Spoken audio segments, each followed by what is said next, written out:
Hey guys, Infidel 1258 here. Just gonna open some loot chests here. This is a daily focus, and it'll be a shorter video, but I just want to see what gold level loot chests are doing, and also talk about the individual rewards, breaking down specific thoughts on each of them. If there's some cards there to talk about, or for that matter, any other rewards that are cool to look at. So let's do it. It's probably gonna be a very short video, but every now and then I like to do these shorties for some of you guys out there. So this is just a daily focus. And we got 9 chests, not bad, 9 goldies. This is on my main account, and we're only earning golds because we're fighting in gold, and we're fighting in gold because we relied on a bot last season. Again, bots are not nearly as effective as humans with our creative and our innovation and whatnot. So don't think this is appropriate for what I've got with 1.5 million power. Nevertheless, I'm gonna enjoy it. We're gonna see what we get. Okay, Pelicore Deceiver. Regular foil. Definitely a card I like. You guys know that. It's a strong card, especially at higher levels. I like that it's got backfire. I like that it's got high speed, good hit points, low mana cap. Even for bronze, 8 hit points for 5 is not bad. The damage is quite low, but the 3 speed and the flight out at the gate makes it quite evasive for like a lower level. I don't think it's high ranking or highly impressive for like bronze. I like it at the higher levels as kind of a niche situation. Maybe I'll play it in an earthquake, or maybe I'll play it where melee is from any position, because it does do 3, or even maybe, yeah, I think it does 3 damage at the higher levels. And then that backfire can be nice in the rear as a sneak attack defense because of the flight, because of the higher speed, because backfire, and so it's a good strong card. And while it's free, you want to stack them, but eventually it won't be free. A little bit of SBS. 10 charges, always good because we got lots of Chaos Legion packs to look at. Ever Hungry Skull is one I feel strongly about, maybe even more so than the Deceiver. It's got that Thorns damage. It's got, I think, it's got Archery Reflect damage. It's vulnerable, of course, to magic, but in the right context, you're going to be able to minimize the likelihood that that will be a problem. I'm thinking, for instance, melee from any position. I'm also thinking the 6th position. It's possible that your opponent could have magic sneak, but it's unlikely. And so I find that this is a card that is relatively safe despite its 1 hit point if played in the right location, in the right context. And because of its the Thorns damage and the Archery Reflect damage, I like it a lot. And it does get quite fast, and it does do 3 or 4 damage at the highest levels. It's a strong card for what considering what it's capable of, and considering how it essentially defends you, both from sneak attack plays as well as opportunity plays. That 1 heart is actually a tantalizing, right? It's a distraction. It's going to grab the attention of your opponent's opportunity monsters, and that's what you want because it's going to drop the thorns on your opponent. Bloodmaker is a card I don't feel is very strong, but I don't own a Jotun. Maybe when I own a Yasik, I will like this more because the speed and archery can be quite nasty in conjunction with maybe with Yasik. But I think this is a card you probably love if you have Jotun, and I do not have Jotun. More potions, more potions.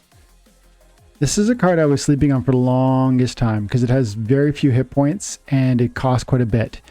But it does a good amount of damage. It has the close range, and I like it now. I don't play at bronze, and maybe if I did, I wouldn't, because I don't really like the slow speed. I don't really like, again, quite vulnerable, and it is very expensive. But the fact that it's neutral means it can play with it, some of the better summoners, such as Sloan, such as Jotun.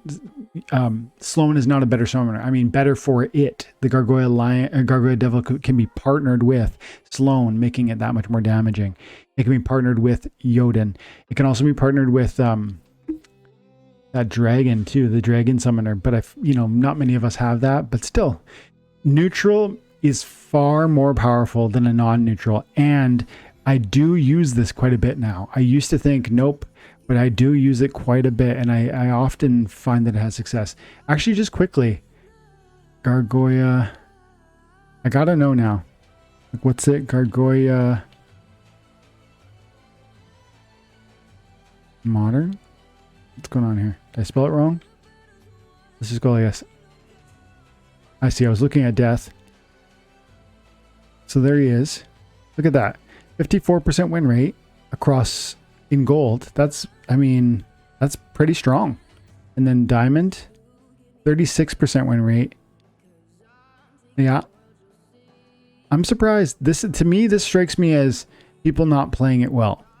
Now, of course, I wouldn't play this in every rule set at Diamond or Champion. But if you're playing this, for instance, with Jotun or in the blast conditions, or, you know, what else? In Equalizer rule sets, or even there's a rule set that has True Strike for archery and melee. I forget what that's called, but there are several conditions. I would think that this is just not accurate. Like I think maybe this is people playing it in the wrong context. And you never know. We need to see more data before we can begin to understand what's going on there. But like if we see strongest or best teammates,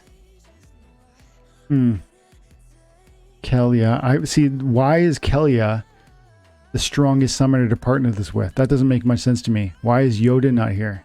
And so maybe Jotun's not. Maybe there's not enough data here to see.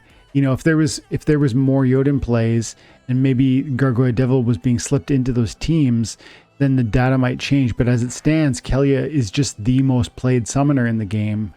Well, one of the most played summoners in the game, and therefore you end up seeing this partnership. And I don't think that partnership lends much support to the Gargoyle Devil, and therefore the Devil's got a lower than like an unimpressive win rate.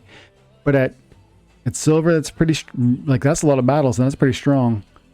And gold, good amount of battles, and that's pretty strong. Bronze, even good amount of battles, very strong at pretty well every level except for Diamond Champion.